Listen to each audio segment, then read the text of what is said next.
Oh my gosh. We're here. We're live. And ideally, the microphone issues should be okay. So I think I did a little fiddling with it. It should sound better. I did a test stream a little bit earlier that sounded pretty good. And I turned the gain up on the mic a little bit. So hopefully that will improve some of the issues as well. I think part of it is if I speak too loudly because of the I got a man's voice, the bass in the voice, I think causes some issues for it as well. So ideally I don't have to talk quite as loud, and that might improve things. Again, sincerely apologize for how everything sounded last week, and ideally this will sound better. If somebody in the chat could let me know if it does sound better, that would be tremendous. All right. And for anybody that's been watching the show for a long time, you'll know I used to drink tea. Don't have that sponsorship anymore, but we're subbing that in for some orange juice today. Healthy boys got to be healthy.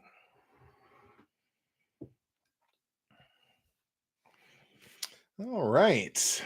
So we're going to do this, and we're going to do this, and we're going to do this.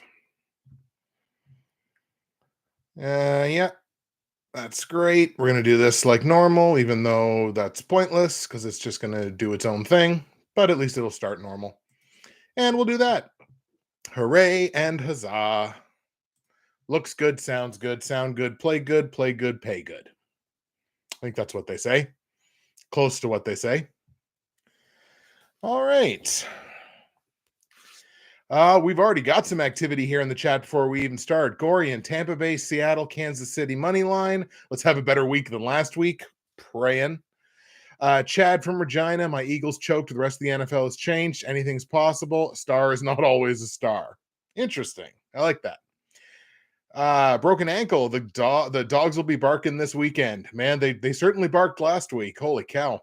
And then we got some Andrew Warren here in the chat as well. Your voice is great. Try some cranberry juice. I don't like cranberries. I never ever got a taste for cranberries. I acknowledge how good it is. I think cranberries are a superfood, aren't they? Or am I wrong in saying that? I acknowledge that they're good. I'm not really a cranberry person. Carolina Panthers need some OJ to fix their franchise. They need something real special, and it might not be something you can buy in a store. We'll put it that way. Poor Carolina, man. But don't worry, benching Bryce Young will definitely fix it.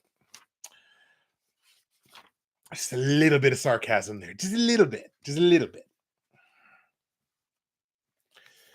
Andrew says Bryce Young goes to Miami. Oh, I'm loving hot takes already. That's great. Let's go. Let's go with the hot takes. All right.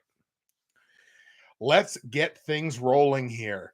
In 5, 4, 3. What's happening, everybody? Justin, Bridgewater's finest on YouTube, Blockbuster_guy on Twitter, and welcome to week 3 of my weekly NFL football pick show for the 2024 NFL season and postseason. And we're coming off of a week 2 that was a little bit of a struggle, unfortunately. Under 500, picking the games straight up. It's never a good week when you go under 500, but it was an under 500 week for Vegas, like just for betting favorites. It was, and again, I've said this in a couple of other places. I just don't necessarily think that Vegas is completely on the ball in the early part of the season, because we had a lot of instances already in the first 2 weeks where just flat out the wrong team was the favorite. Just flat out. It happened in week 1 with, I think, Dallas and Cleveland. Last week, there was a really notable one. Buffalo and Miami. I don't think Miami should have been the favorite going into that game, but they were. So I was like, thank you very much. I'll take the upset pick, right? So there's just a number of cases where I just don't quite think Vegas is on the ball in terms of like even what team should be the betting favorite. But I guess that's neither here nor there. But We had a bit of an under 500 week, and it was under 500 across the board. 7-9 straight up, 7-8-1 against the spread. I am still 2 games over 500 against the spread for the season, so that's all right. It was only 6-10 on the totals last week, but I'm still only 1 game underwater there as well, 15-16-1. So we're off to a slow start this season. That's okay. We're veterans. We've been here before. We understand how this game is played. It is a full and long season. Taking a peek at the Bridgewater's finest pick'em pool for season 13 of this show, I did move up a couple of spots. I was 27th at the end of week 1. I'm 25th here at the end of week 2. 146 of 272 possible confidence points. It's just under 54% overall. As we know, a championship pace is about 70% on the confidence points. So clearly I'm a far ways away from that. But again, it's still very early in the year.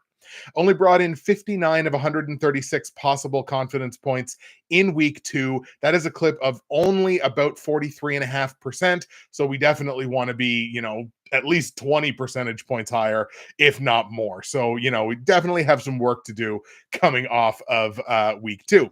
But shout out to our week 2 winner, the Perkasie Rascals. I think I'm pronouncing that right. Perkasie, Perkasie or Perkasie, I'm not sure. Anyway, the Rascals. But they only brought in 77 of 136 points. That's only 56.5%. So that's just reflective of the fact that everybody struggled in week 2. But it was good enough to win week 2 for the Perkasie Rascals, 77 of 136 points. Tyler's Picks moves into first overall through 2 weeks here, 193 of 272 possible confidence points, which is 71%. I've been saying it because it has shown itself to be true year after year after year after year. 70% is a championship pace. So 71% is good enough for Tyler's Picks to have the overall lead. We're going to take a peek now into Fantasy Corner, which is, of course, brought to you by my great friends at the Dynasty Trade Calculator. And if you go check the description of this live stream, the VOD, wherever you happen to get the podcast, you're going to find my affiliate link to the Dynasty Trade Calculator. And for as little as a cup of coffee, you can gain access to one of the absolute best tools available to you online for dynasty, keeper, and long-term fantasy football. No matter how your league is organized, do you have a super flex? Do you have a tight end premium? Are you running back points per carry? It does not matter how your league is organized. The Dynasty Trade Calculator will cater to your league settings in terms of player evaluations, trade evaluations, podcasts, rankings, tons of great experts. The Dynasty Trade Calculator is there for you, and it is one of the absolute best. So my affiliate link is down below. Get yourself access to this incredible tool for Dynasty, Keeper, and long-term fantasy football. I had a nice turnaround in fantasy football after week 1, where I really struggled at just 2-6. Week 2, I flipped that on its head. I went 6-2 across my 8 fantasy football teams in week 2 action to even my overall record, I guess, to 8-8. My best ball leagues, I'm actually leading one of my best ball leagues now in first place. My paid league, unfortunately, I'm only 6th out of 10, and the other league, I'm only 8th. So clearly one league is going to be a struggle, but I might have a championship caliber roster in one of those best ball leagues, which is pretty exciting. In my 2 dynasty leagues, we'll start with the professionals. As always, I picked up an underdog win in week 2 against Conrad. I was not expected to win that matchup. I won it on Monday Night Football, or I should say held on to win on Monday Night Football, and that evens my record on the season at 1-1. I have a week 3 matchup coming up against the blind Canadian cat, which will almost certainly they will be in the chat at some point on this stream. That is a projected win for me. In the Ante and Co Dynasty Fantasy Football League, I did lose against AJ, which I was projected to win that matchup coming out of week 1. So that drops my record to 0-2. I'm the defending champ in that league, which certainly it's rough to try to be defending a title and start the season 0-2. I got a week 3 matchup against Chris, and Chris has built an absolute hoss of a roster in this league. So that's a projected loss for me too. I could be starting the season 0-3, staring down the barrel of potentially not making the playoffs in a league where I'm trying to defend a championship. And of course, as always, if you go down to the description of this live stream or the VOD or the podcast episode, wherever you interact with this show, you are going to find all my results from last week, my straight up against the spread and over under plays for week 3 in the NFL. You're going to find information on joining the Bridgewater's Finest Pick'em Pool for season 13 of this show. My goodness, 13 years. And you're also going to find information on joining the NFL YouTube Prognosticators Facebook page, where we talk about football all week long. Lots of great prognosticators and experts on that page, talking shop on the great game of football. Let's see. Andrew Warren, it's like my bowling nights and how the ball rolls. Jeez. Andrew, you should do a juice of the week for your podcast. You know what, man? If an orange juice company wants to sponsor me, or like, hey, Pepsi, or hey, Coca-Cola, you want to sponsor your boy? I am more than capable of being a corporate shill. Like, I am more than capable of taking on that role. So anybody that wants to do that, I am game. You can find my contact information on my page. What else? What do we got going? Tyler's getting better with it for the movie awards. No, different Tyler. Did Thanos snap his fingers to help your 6-2 record? Maybe. It was just like, we need to flip this completely. No, if he would have snapped his fingers, I probably would have gone 8-0, which would have been lovely. Martin's in the chat too. Hello, Andrew and Justin. Hello, Martin. Thank you so much for stopping in. Andrew, I'm hitting 10 years. You've been doing this for 10 years too, man. Holy cow.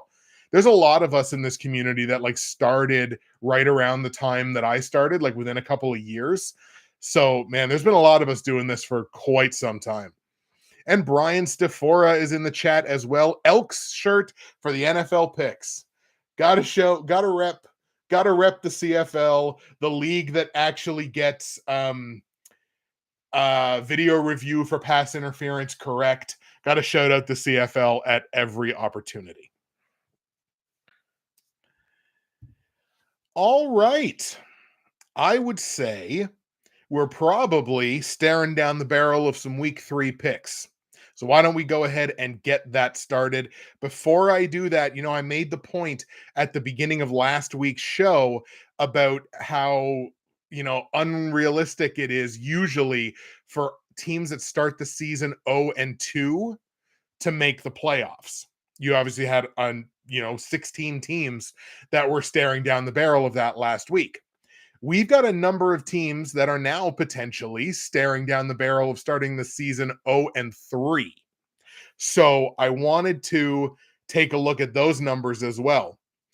Since 1979, this one is wild. Since 1979, only 6 teams have made the playoffs after starting the season 0-3. And basically the only modern team to do it is the 2018 Houston Texans. I think they're the only team since at least 2000, if not before, to make the playoffs after starting the season 0-3. So who are we looking at this week? We're looking at the Giants, the Colts, the Titans, the Broncos, the Panthers, the Ravens, weirdly enough, Jacksonville, and Cincinnati. We're looking at those are the teams that are potentially, and there's a couple of big names in there, potentially staring down the barrel of starting the season 0-3 if they lose this week. And it's almost an unclimbable mountain to try to make the postseason. Now, obviously, not all of those teams are teams that would be postseason locks, but look at a team like Baltimore. Absolutely. Baltimore should be like a Super Bowl contender. And even Cincinnati. I mean, obviously, there's all kinds of things going on with Cincinnati, but those teams as well are teams that you think would be aspiring towards a Super Bowl.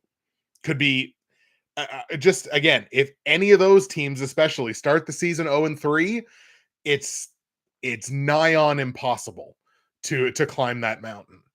Andrew, right about the 2018 Texans, could be very interesting for the Ravens in Cincinnati. Yeah, absolutely. Baltimore has a chance to make the playoffs if they go 0-3. I think so. That division's kind of relatively, it's a good division, but I mean, in terms of, you know, playoff teams, it'll be really interesting, actually. I'm not sure.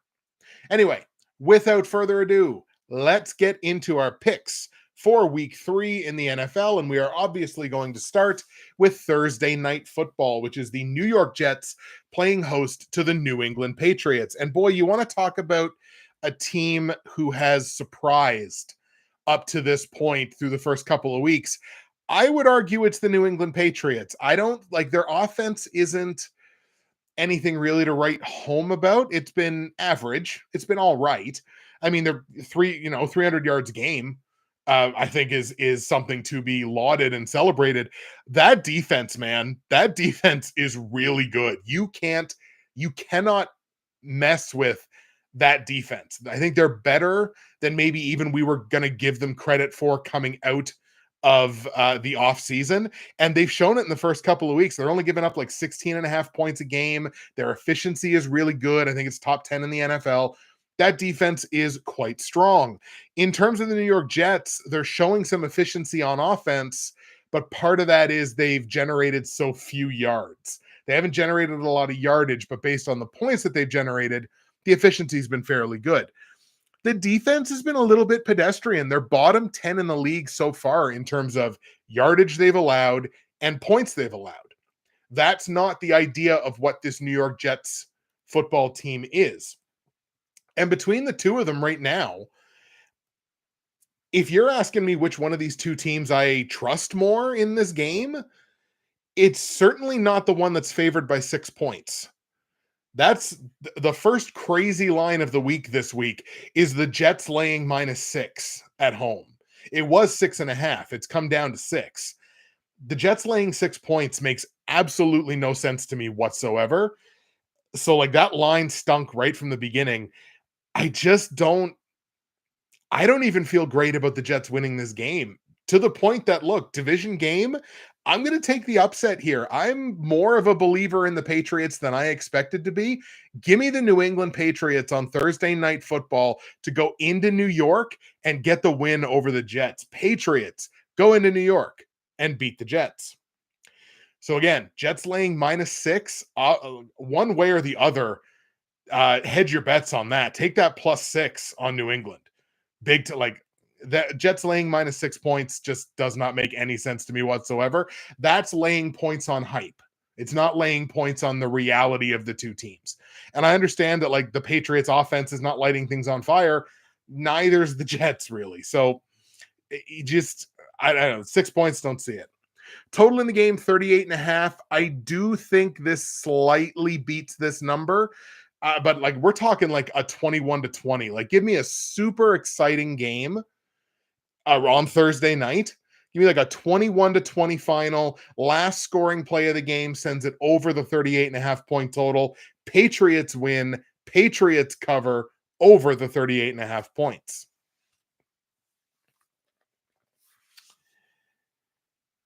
Let's go to Cleveland now, where the Browns are going to play host to a New York Giants team that is, among that conversation of, could start the season 0-3. The Giants are on the tail end of back-to-back road games here. Don't really think they've done too much this season to instill much confidence. Their defensive efficiency is okay, only based on the fact that they're bottom 10 in yards and bottom 10 in points allowed. The offense isn't really doing much of anything to speak of. I think they've scored 24 points in 2 games. Now, Cleveland is kind of in the same boat where offensively and defensively, they haven't exactly been thrilling.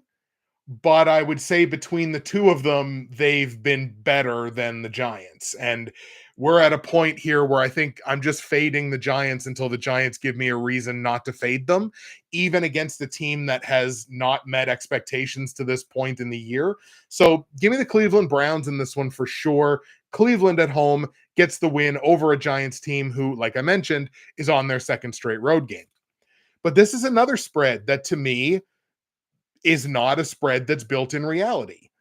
Cleveland is laying 6.5 points.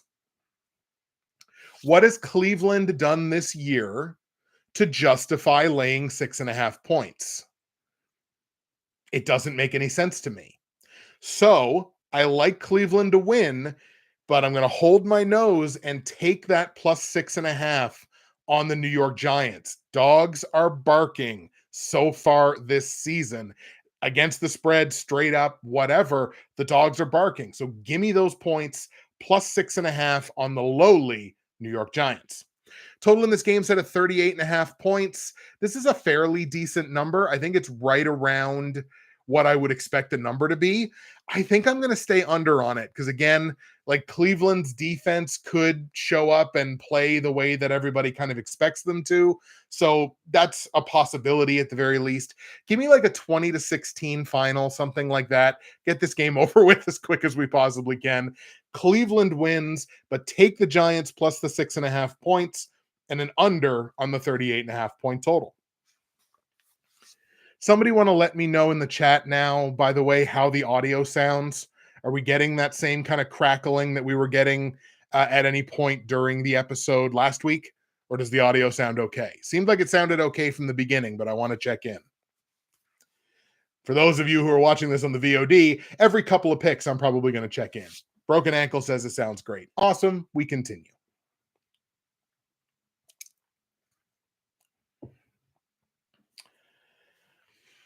The Chicago Bears are up next, traveling to Indianapolis to take on a Colts team, which is in that same scenario that I kind of talked about, that starting the season 0-2, potentially looking at down the barrel of potentially starting 0-3.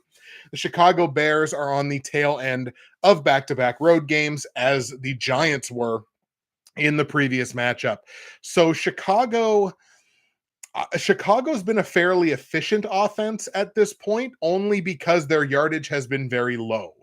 And this is how efficiency works. It's points based off yardage, right? So when your yardage is low, but your point total is like, your efficiency is going to look pretty good. And by the numbers, Chicago's like a top 5 offensive efficiency to start the season, but it's because their underlying numbers are kind of so low.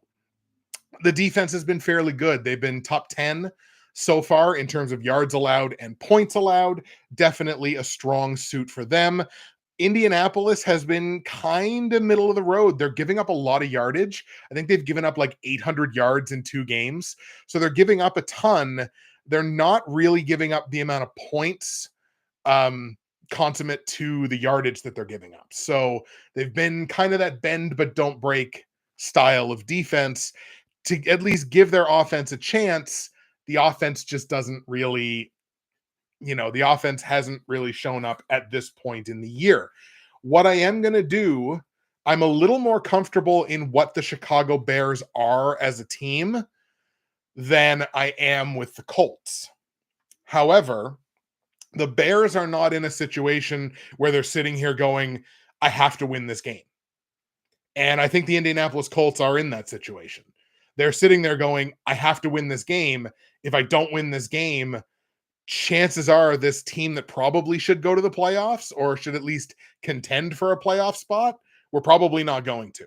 So I'm going to take that sense of desperation and I'm going to go with the Indianapolis Colts here at home. And it's not I think this is a pretty close competitive football game, but I'm going to take and lean on that desperation on the home team. It's basically a pick 'em at this point. Indianapolis is currently favored by a point, but that's not exactly, super strong, like a big endorsement of them at home. But I'm going to take Indianapolis to win this in the face of desperation. Colts get the win at home against the Bears. So on the line, obviously, I'm going to lay that -1 on Indianapolis. I like them to win. It's basically the smallest price to pay. So we'll lay the -1. Total in the game set at 43.5. Let's lean on the defenses in this one. I think both of these offenses are still trying to figure things out and get things going. So I think we're going to look at an under in this one. Under 43.5 points. Let's go like a 21-17. Again, close, competitive football game, but the under hits. Colts win. Colts cover under the 43.5 point total. The Houston Texans are up next, and they travel to Minnesota to take on a Vikings team that genuinely has been one of the big surprises of the early part of this season. They're putting points on the board, and that defense is playing exceptional football through the first couple of weeks. Super, super efficient, top 5 in defensive efficiency so far through a couple of weeks. They're only giving up, what's that, like, I think they've only given up like 23 points in 2 games, something like that. This defense is playing very, very, very well. And, for everything that you can kind of say about Sam Darnold and the confidence of like, my God, what's this offense going to look like without JJ McCarthy? They've looked fairly good. I have almost no complaints about the Vikings through the first couple of games of the season. Their offense is fairly efficient. They're scoring points. They're moving the ball, and the defense is playing very well. Houston, I'm not 100% sure they've found their identity yet this season. I think like basically we know like this is the CJ Stroud football team with those 1, 2, 3 great receivers. Tank Dell is off to a slow start, but Nico Collins is the man. Like he is incredible. And Stephon Diggs is doing Stephon Diggs things too. But Tank Dell kind of needs to come along a little bit. They're moving the ball, but they're not scoring a ton of points. And the defense has not been terribly efficient up to this point in the season.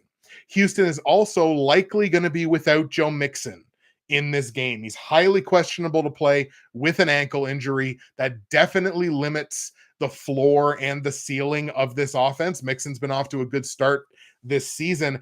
I think that's enough for me to grab an upset here. It's a very marginal upset, but the Vikings are taking +1.5 at home.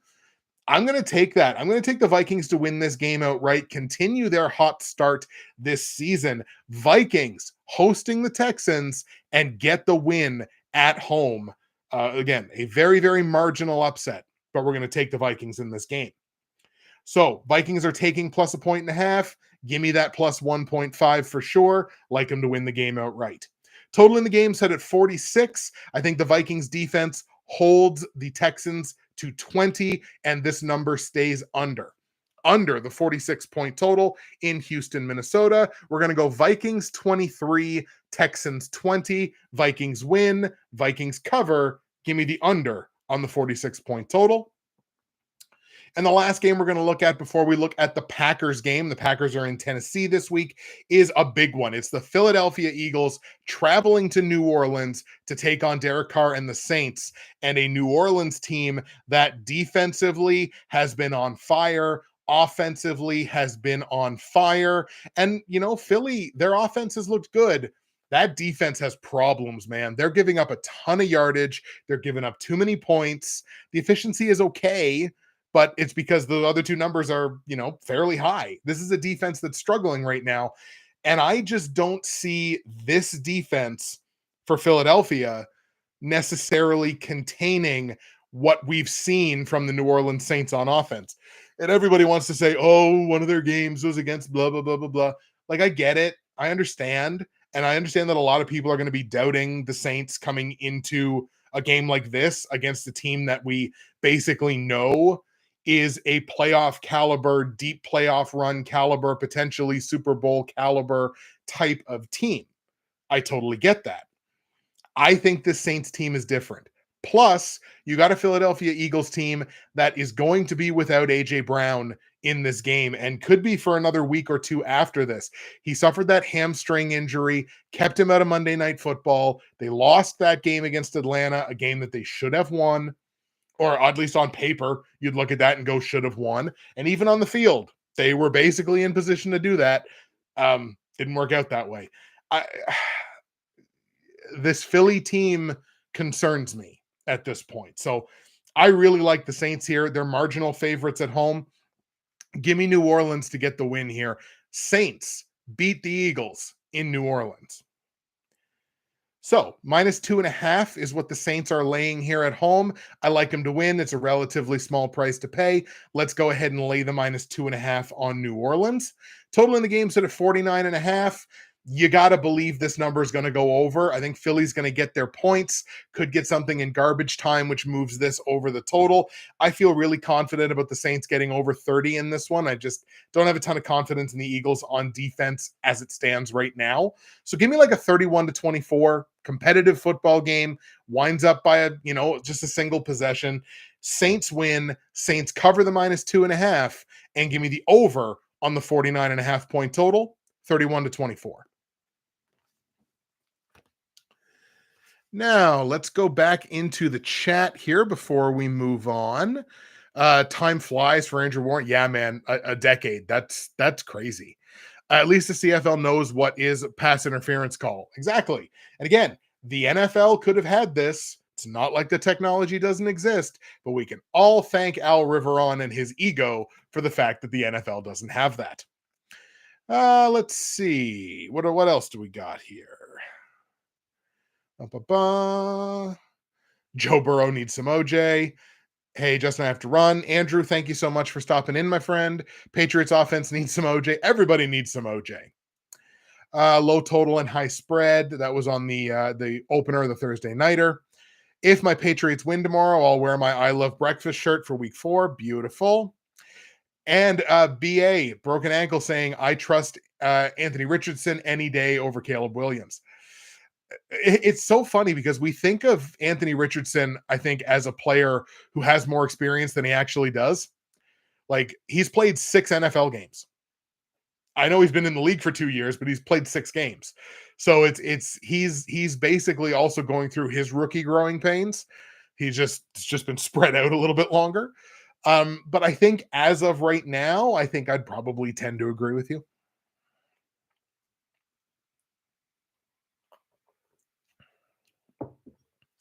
We got our OJ, we got our water.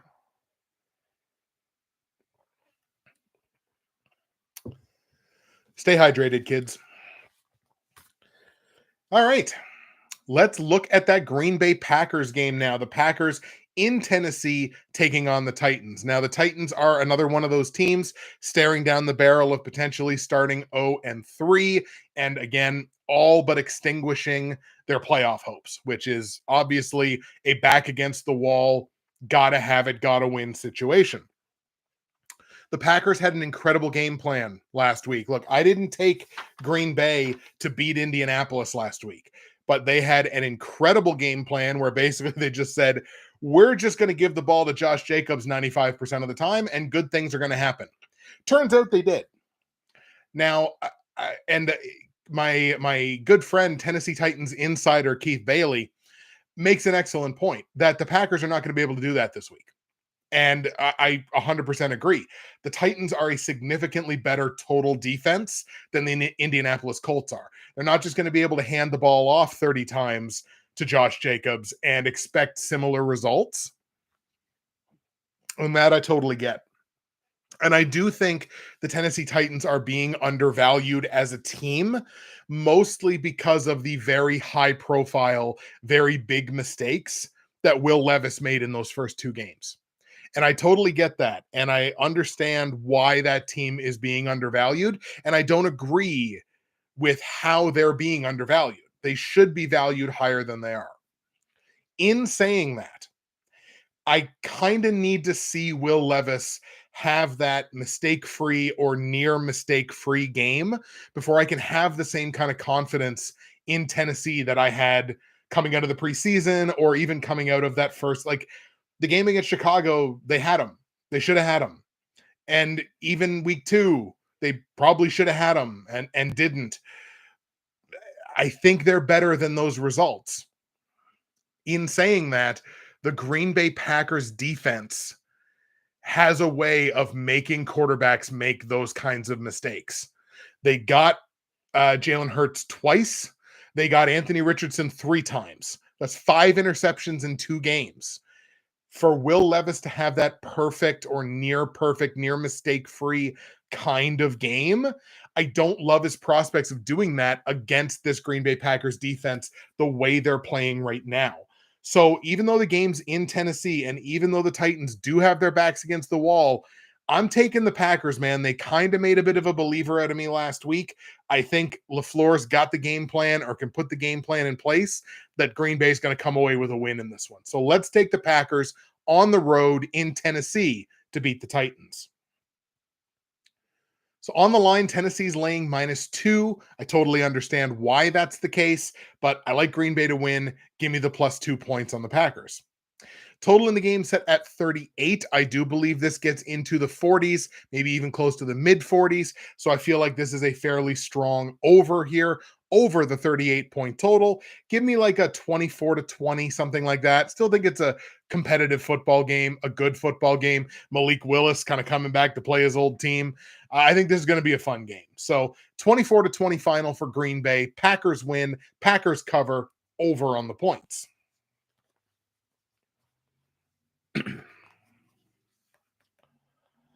I'll stop at this point and ask anybody who is listening along from home, how does the audio sound? Does it still sound as good as it did before? Please let me know in the chat.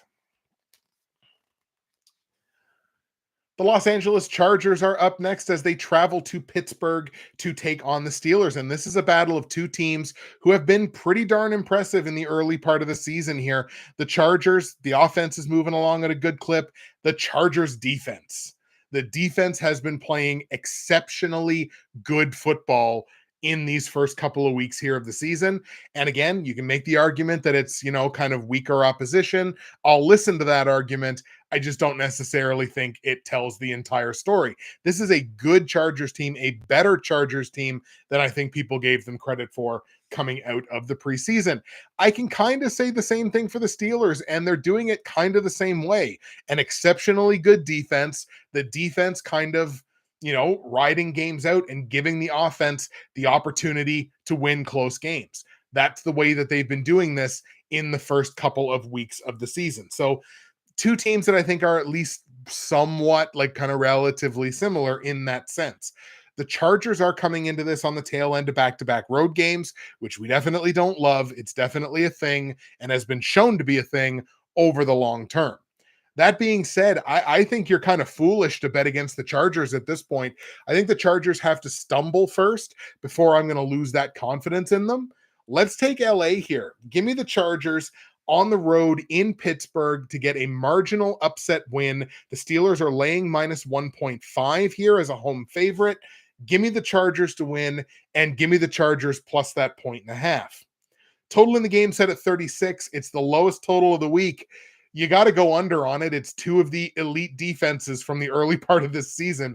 This game might not get into the 30s. So give me the under on this exceptionally low number, under 36 points in Chargers Steelers. Give me a goofy score. Give me like a 17-11, something like that. It's going to be a weird looking score, but 17-11, Chargers win. Chargers cover the plus 1.5, under on the point total.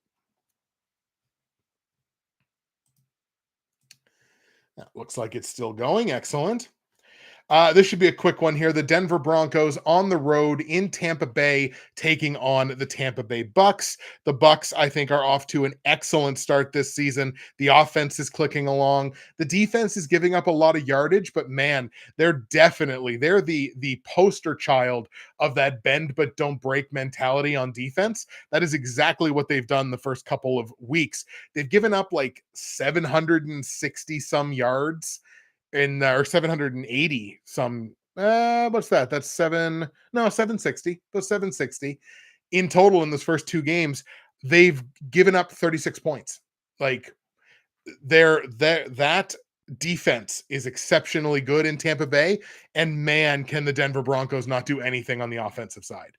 Like that offense is I like Bo Nix. I think Bo Nix is going to be a very good quarterback at this level. I'm on record.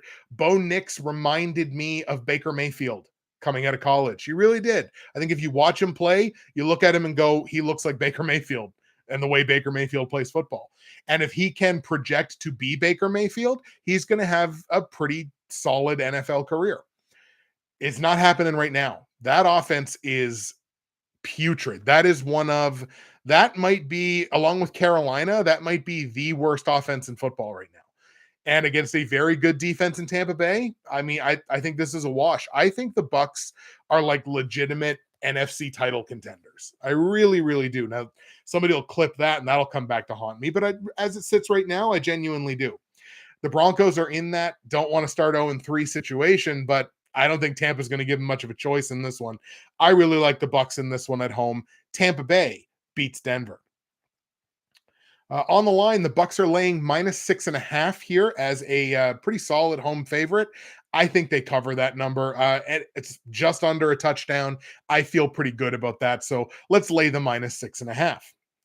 Total in the game set at 40 points. I don't think Denver gets to 20. I definitely think Tampa does. Tampa might get to 30 in this one. I like the way their offense has been playing the first couple of weeks.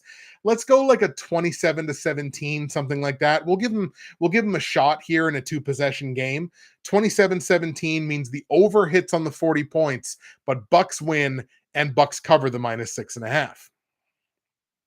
Yeah, Brian in the chat. Denver's bad. Like, they're not good. They're definitely not good. At least not the way they've been playing the beginning of the year. Here should be another quick one. The Carolina Panthers on the road in Vegas to take on the Raiders. The Raiders, I feel like they're a team that we don't exactly know what they are. They move the ball fairly well, or have the first couple of weeks, but it's pretty easy to move the ball on them too. Neither of those things tend to result in a ton of points. What we do know is the Panthers are absolute dog water. Now, they did make the quarterback change, like we kind of alluded to off the top, that Bryce Young is no longer the starting quarterback. They're moving back to Andy Dalton, which Andy Dalton just gets like, here, man, you've had a very credible NFL career. Here's a starting job on the worst team in football. It's like, why does Andy Dalton's like the bad luck Fred or whatever that meme was. It's just like, why do these things keep happening to me? But hey, it's a starting job.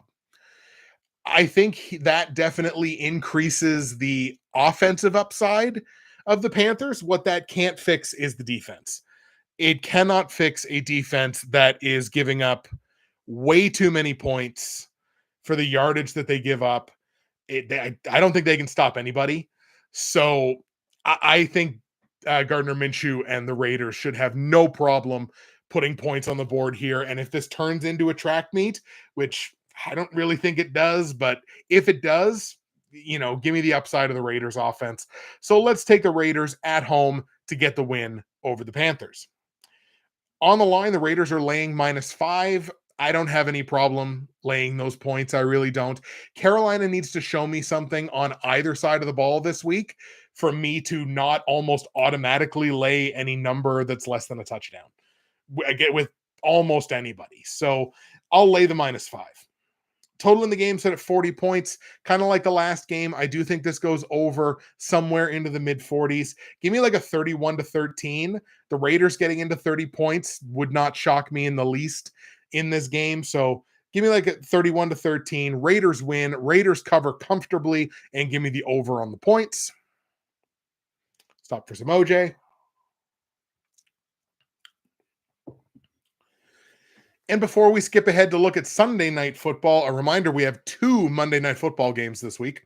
But before we jump ahead to look at Sunday Night Football, we'll do one more game here. The Miami Dolphins in Seattle taking on the Seahawks. Now, this is a game that will almost certainly be decided by how these two teams manage the significant injury that their offense is dealing with. So either one of these teams have a significant piece likely to be missing from the offensive side. Obviously, for Miami, very well documented, Tua Tagovailoa suffering what they call his 4th concussion since 2022. I'm fairly confident this is actually his 5th. And I think everybody is choosing to ignore one that he suffered late in that 2022 season. So I think this is actually concussion number 5. He is on IR, which means he has to miss at least 4 games. It's going to be more than that. Whether Tua plays again this year, I really don't know. So obviously that means it's Skylar. Is it Thompson? Yeah, Thompson. Skylar Thompson is the starting quarterback. I didn't see too much from him last week that I was super impressed with, but that's also a situation that he never expected he was going to have to be in. So with a full week to prepare, like longer than a week, with all that time to prepare, I'm sure he will be better. On Seattle's side, Ken Walker likely will not be playing again this week. He didn't play last week. He's dealing with an oblique injury. Those tend to take a little while. He might be out another week, maybe even two. I would say he's highly questionable in this game. Probably not the best thing for him to start. So again, this game may very well be decided based on which team covers up those deficiencies better.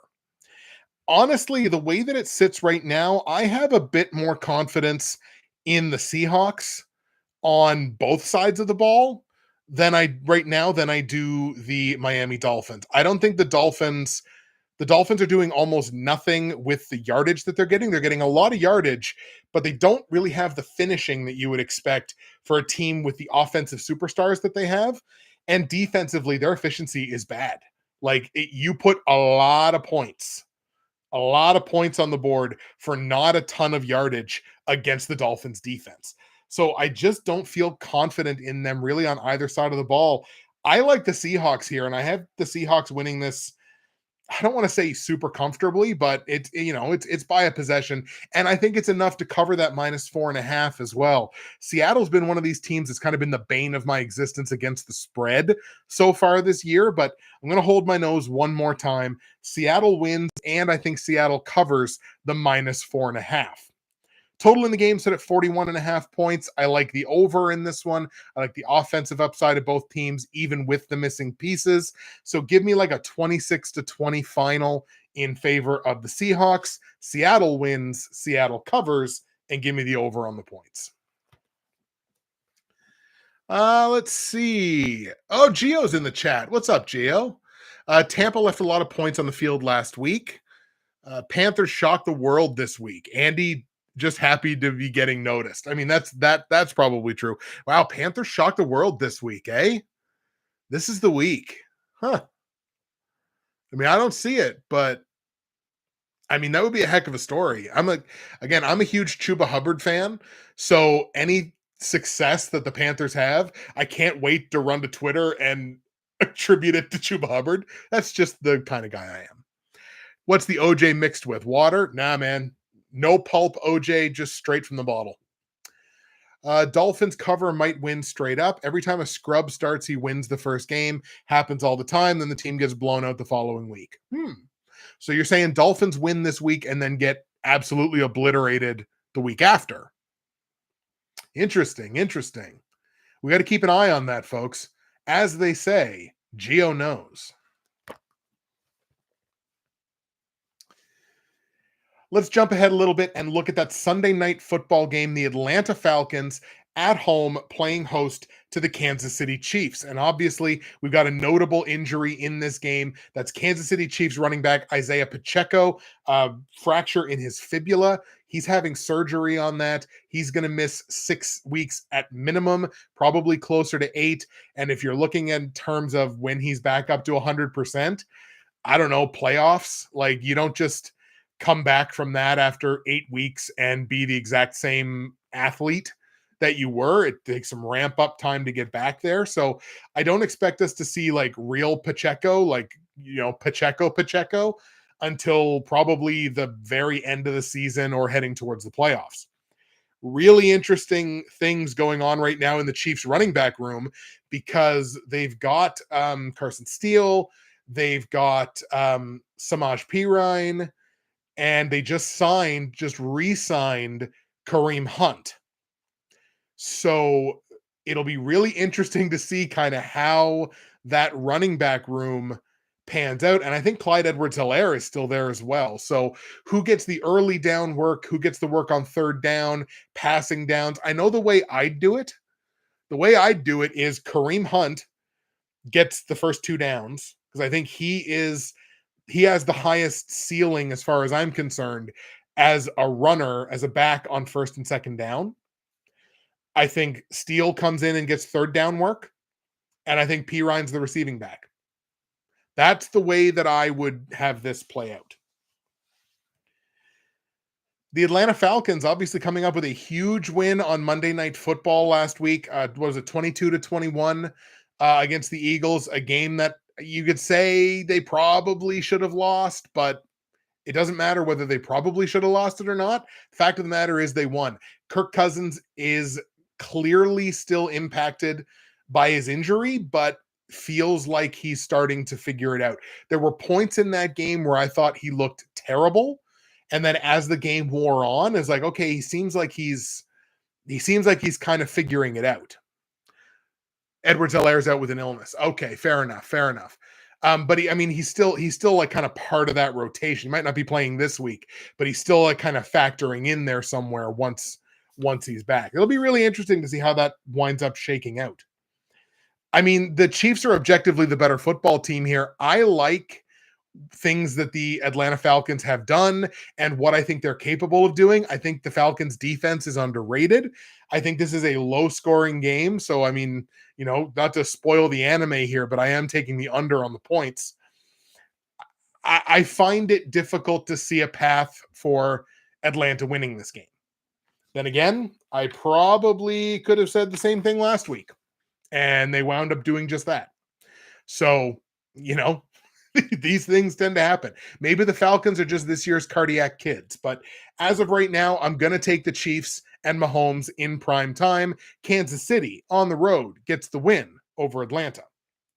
On the line, Atlanta's taking +3.5 here as a home dog. If I'm going to buy the hook on anybody, I'm going to buy it on Patrick Mahomes and the Chiefs. So I guess I'll kind of do this a little bit, just a little bit, and lay the -3.5 on Kansas City.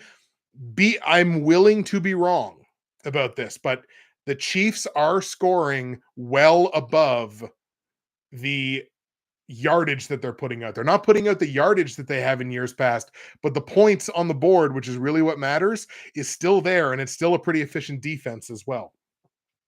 So again, 46.5 point total. I'm going under on this one. Let's go 26-17. Chiefs win. Chiefs cover the -3.5 and give me under on the 46.5 point total. So now, before we get into the 2 Monday Night Football games, we got 3 more games to talk about in some of the late windows. We'll do that and then talk about our 2 games on Monday night. Let's see. What else do we have in the chat? Gio says Chiefs lose this week. Ooh, Gio, we're on the opposite side of some of these, buddy. Kansas City's not going to sit back like Philly did. This comes from Brian. That was brutal defense in the last 2 minutes. It was. The defense in the 2-minute drill, or like not even the 2 minutes, was just like at the end of that game I was like, what, like, and I'm not a defensive genius by any means. If I was, I'd have one of those jobs. I wouldn't be sitting here on YouTube. But I was just like, what do you like? You have to be at least a little aggressive. You can't just give them time to sort of do whatever they want to do. And they did whatever they wanted to do, basically. But again, I don't have one of those jobs. So the Baltimore Ravens traveling to Dallas to take on the Cowboys. Baltimore, another team that's in that staring down the barrel of 0-3 situation, and it has been a frustrating start to the season the first couple of weeks for the Baltimore Ravens. I phrased it on Twitter like this: it's a lot of thunder without any of the lightning. They're moving the ball very well. They're just not scoring any points. Like, I think they've scored 43 points, I think, in their 2 games. They're top 5 in the league in yards, but they're not scoring the points that should go along with that. Their offensive efficiency is one of the worst in the league over the first couple of games. And defensively, it's just not what you've like. They're holding teams to not a lot of yardage, but man, they're giving up a lot of points for the small amount of yardage that they're giving up. So it's just been a very frustrating start to the season for the Baltimore Ravens. The Cowboys, from an efficiency perspective, my model tends to love them on the offensive side, hate them on the defensive side. So defensively, they're giving up 30.5 points a game without a ton of yardage. Offensively, they're scoring 26 points a game, also without a ton of yardage. Now, I think I got a notification earlier that CeeDee Lamb is questionable at this point. I mean, it's Wednesday, so I can't imagine that that's going to impact things by game time, especially where they play in a bit of a later window. They don't have to play right at that kind of 1 p.m. window. I think I have to lean on, I have to lean on when you have a situation where you've got two teams that haven't been super impressive to this point in the season, but one team has their back against the wall. I think you got to lean on that desperate team, even though I haven't done that in all of the games this week, but I'm going to do it here. I'm going to lean on the desperate team, and the desperate team here is the Baltimore Ravens. So let's take the Ravens on the road in Dallas to get what is not even an upset win, because Dallas is taking a point as a very marginal home dog, which should have been like maybe a layup upset pick, but I don't even really know how that's going to lay out by the time the game kicks off. Let's take the Ravens on the road to beat Dallas.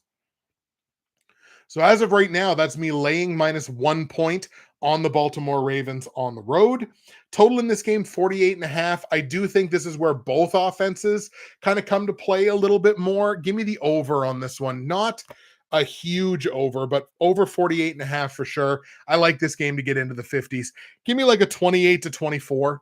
Super competitive game. Comes right down to the last couple of plays. I think Baltimore makes the defensive play that seals the game. 28-24 Ravens. Ravens win. Ravens cover over the 48.5 point total.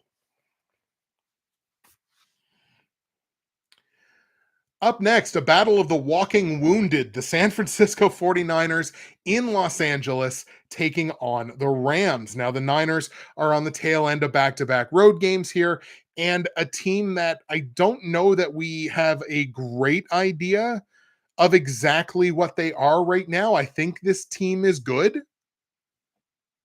I don't think they're great, but a lot of that is injury influenced. They don't have Christian McCaffrey, and now they don't have Deebo Samuel. Deebo's going to be out multiple weeks here with a calf injury. They're not putting him on IR as of yet, so you have to assume less than 4 games. 2 to 3, I think, is probably reasonable. That means it's Brandon Ayuk's time, which could be a good thing for me in fantasy, because the one part of the Niners that I have no questions about is Brock Purdy. Brock Purdy has been excellent so far this season. They haven't really gotten the total offensive results that should go along with that. They're moving the ball very well. They're scoring okay. But it's going to be tougher to do without Deebo. And speaking of injuries on the offensive side, hey, it's the story of the Los Angeles Rams season. So the Rams are one of those teams that are staring down the barrel of 0-3, but they're going to have to try to find a way to avoid going to 0-3 without Puka Nacua and now without Cooper Kupp. So Cooper Kupp is done for at probably 4 weeks. I think he's pretty likely to be heading to IR. So he's got an ankle injury that's probably at least 4 games. That makes what, Demarcus Robinson, I guess, their number 1 receiving option at this point. Boy, I bet they wish they hung on to Van Jefferson now. And they got Colby Parkinson at the tight end position as well, but they're not really using him all that much. So maybe he has a breakout now that none of the guys in front of him are there, but we'll have to see about that. So in the walking wounded, who do you take? I tell you one thing that I really know for a fact that I can't rely on, and that's the Rams on defense, man. I think this might be one of the worst defenses that we've seen in a long time. So when you've got Brock Purdy on the other side playing the way that he's playing right now, I think he has an excellent game, and I think he carves the Rams up and spits them out.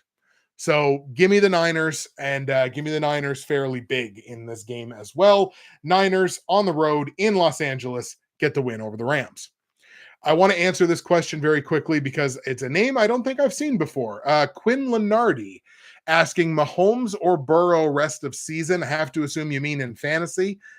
Boy, it's tough. I feel like I want to say Burrow, but I don't know. I don't know whether either of his top 2 receiving options actually want to play at this point. I don't really know. Gun to my head, I'm still going to say Mahomes at this point. I think this is relatively close, but I think I'll take Mahomes. So I like the Niners to beat the Rams.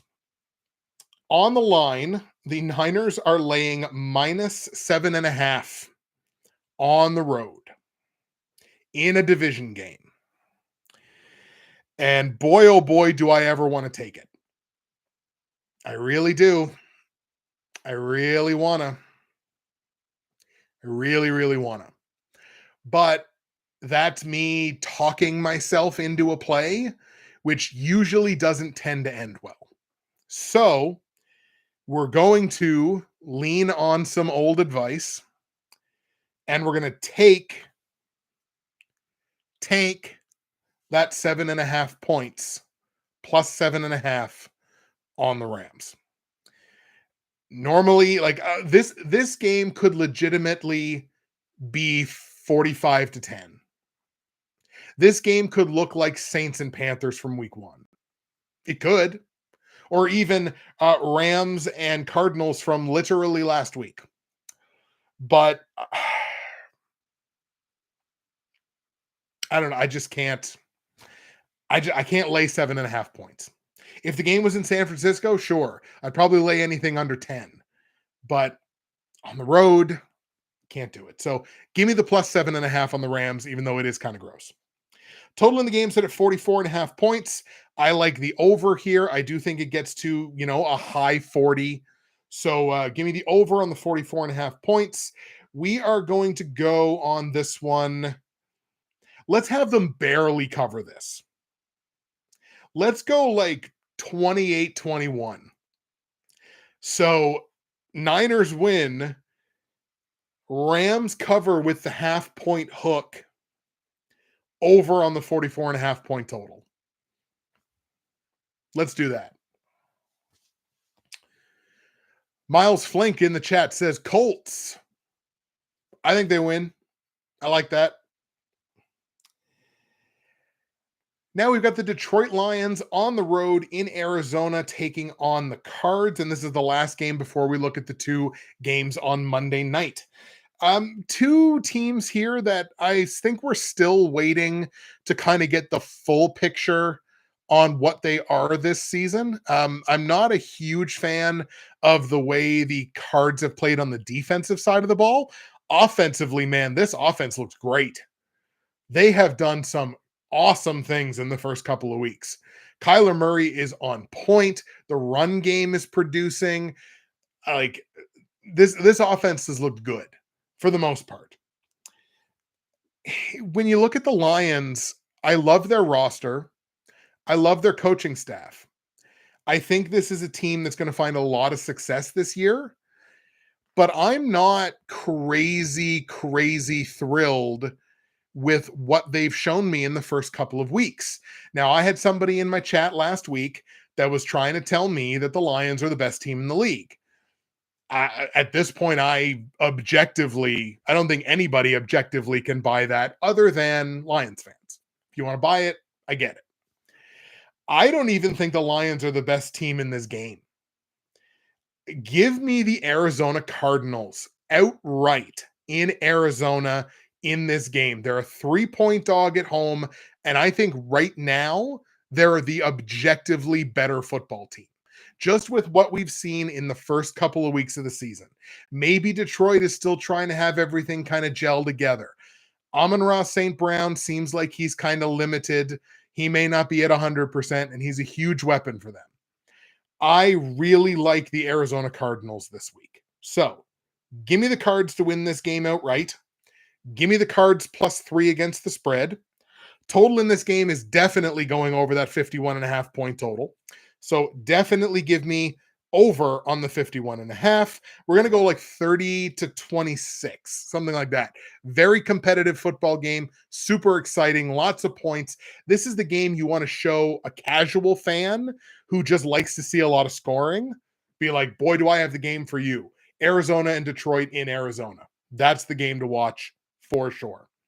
So Cards win, Cards cover, and over on the points. Let's see. Couple more things in the chat. Geo says Lamar is a bum and so is Dak. Well, there you go. I agree, Geo, but Dak is a $60 million a year bum. And don't you forget it.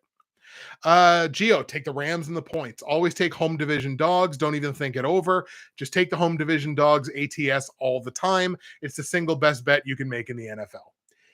Speaking of that old piece of wisdom, there it is right there from the man himself. Lions regressing this year, and the Cards are a very tough out at home. Marvin Harrison Jr. will be the offensive rookie of the year. Blew up last week after a bad week one. Yeah, I feel like my solo campaign for Brian Thomas Jr. offensive rookie of the year is probably dead in the water, though I think he's doing some good things as well. Yeah, boy, did Marvin ever ball out last week. Arizona always plays well at home. That's from Brian. Absolutely. I think Arizona can win that game outright, and I think they do. All right. Time for our dueling Monday night football games. We're going to start with the game in the earlier window. That is the Buffalo Bills at home playing host to the Jacksonville Jaguars. Jacksonville, another one of those teams in that position of they're 0-2. They lose one more time. They're 0-3, and their playoff aspirations probably go up in smoke.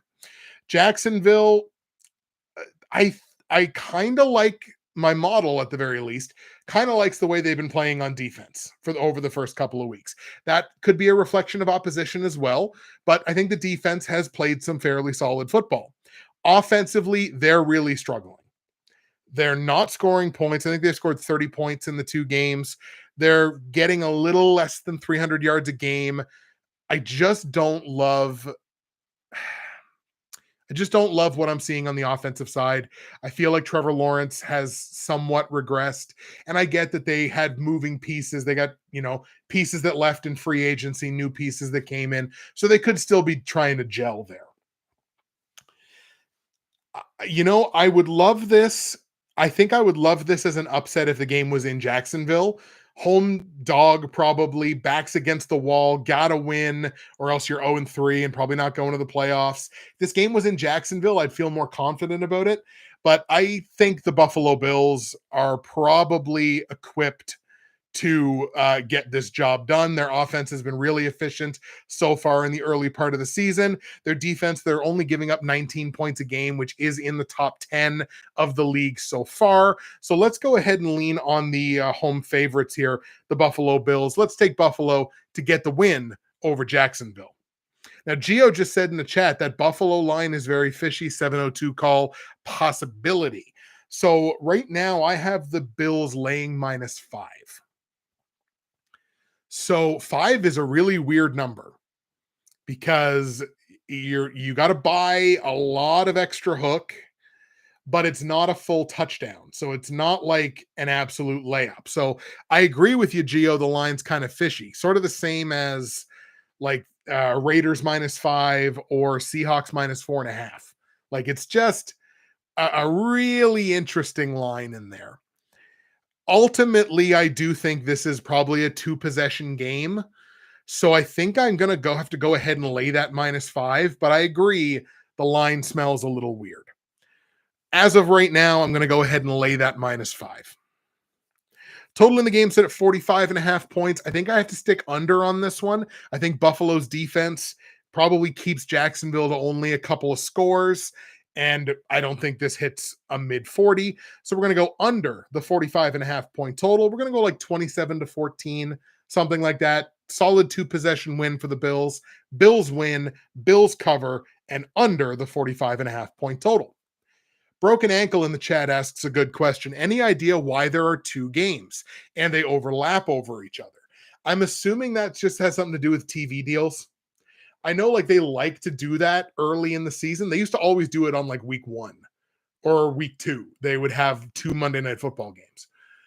So I'm sure one of them is probably like one of their streaming service things like Amazon Prime, like Jeff Bezos, like kind of held a weapon to somebody's head and was like, you better give me a Monday Night Football game or something like that. I have to assume it's probably a situation like that where one of the games is on one of the streaming services or whatever. I could be wrong in saying that, but I do assume that it's got something to do with TV deals or streaming deals or what have you.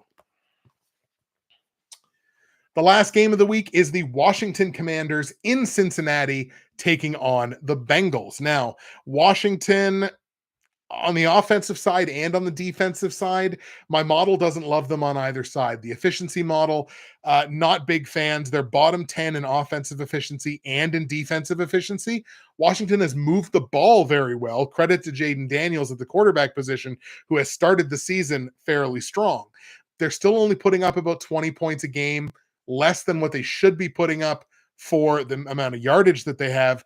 And this defense is still not good. This carryover from last year, they're giving up 28 points a game in the first couple of weeks. This defense is not solid. So between the two of them, although with the way Cincinnati's been playing, at the very least, the defensive side for Cincinnati seems like it's relatively strong. The offense leaves a lot to be desired. But I think I got to lean in this one on the team that's got the better the team that's got the better defense. Sorry, to me, that's the Cincinnati Bengals. And they're another team that has their backs against the wall here, just like what we talked about with Jacksonville. This game is in Cincinnati. I like the Bengals to get the win, avoid starting the season 0-3, which they need to do basically if they want to make the playoffs. So give me the Bengals to get the win at home against Washington. On the line, Cincinnati is laying -7.5, and I just don't know why anybody would lay this number. Maybe somebody can explain it to me.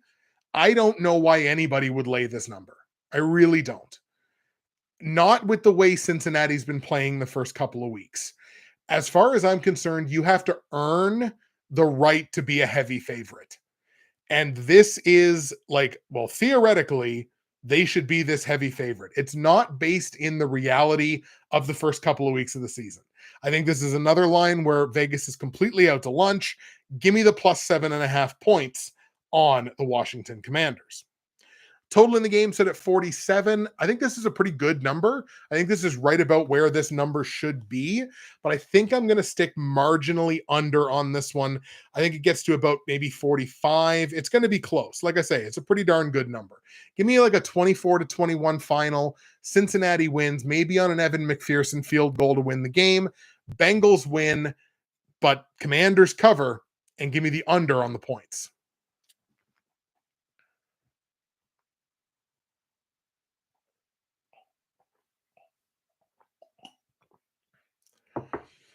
Finish the orange juice to boot.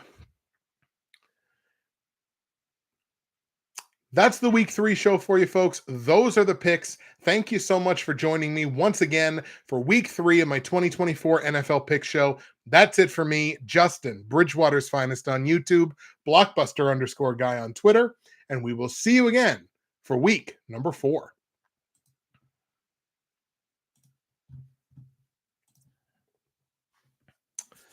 All right, folks, there is the podcast version of the show now done and handled. And just one more time, if I could get somebody in the chat to let me know, did the audio hold up? Did everything sound good on your end? Because what I found from the episode last week was all the crackling and all the distortion and all the issues were completely on the YouTube side of things. Audio was great. Awesome. It was totally on the YouTube side. I thought it was with the microphone itself, but the podcast version of the show, which is independently recorded, sounded pristine. So I'm like, so it shouldn't be an issue with the hardware. It had to be something with how YouTube was taking it. In any case, the point is it sounded good. That's all that matters. That's what we're pumped for.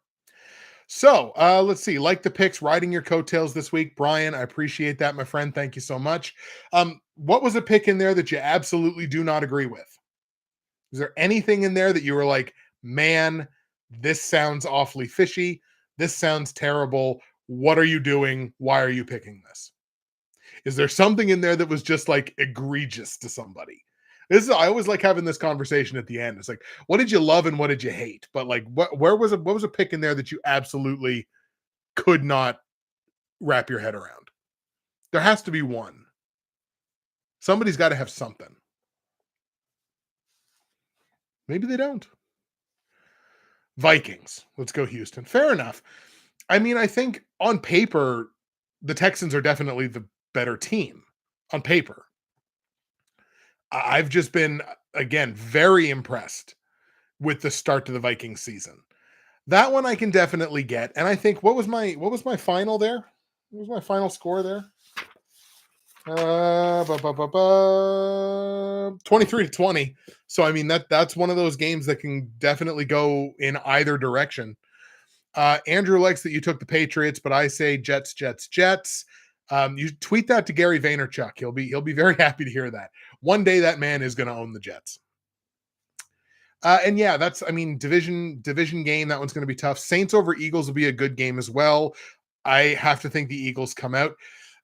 I mean, I think certainly have to hope so, or else they're going to be. How big do you think the Brinks truck would have to be that they would have to back up to Jason Kelsey's front door for him to come back? How big do you think that Brinks truck would have to be? All right, ladies and gentlemen, I think that is going to be the end of our stream for this week. I'm so glad the audio issues seem to be taken care of. We love that. Thank you so much for stopping by, for taking the time to check out the show, contributing in the chat. Everybody, subscriptions, everybody, I love you. You're fantastic. We'll see you again for week 4 next week. Obviously, we'll have the next CFL show that'll come out the day before that. I'm loving the interaction and the support on both of these shows. Missed the first half. Did you take the Titans? I did not. I took Green Bay. So I took Green Bay in that game because I love the way the Packers defense is making opposing quarterbacks make mistakes. And we've seen Will Levis make a bunch of mistakes in the first 2 games. Like the Packers got, and I said this in the show, they got Hurts twice. They got Anthony Richardson 3 times. So I have to expect a couple of turnovers. And if they generate a couple of turnovers, I like the Packers' chances to win. If they win the turnover battle, I think they win the game. It would be a little sad if the Saints don't play so well. Their 2 victories were road ones. Yeah, like I've been very impressed with the way the Saints played the beginning of the season. Gio says take the Titans. I say no. All right, folks. Thank you so much for taking the time to stop in and check out the show. We will see you again for week 4. And as always, be good to each other.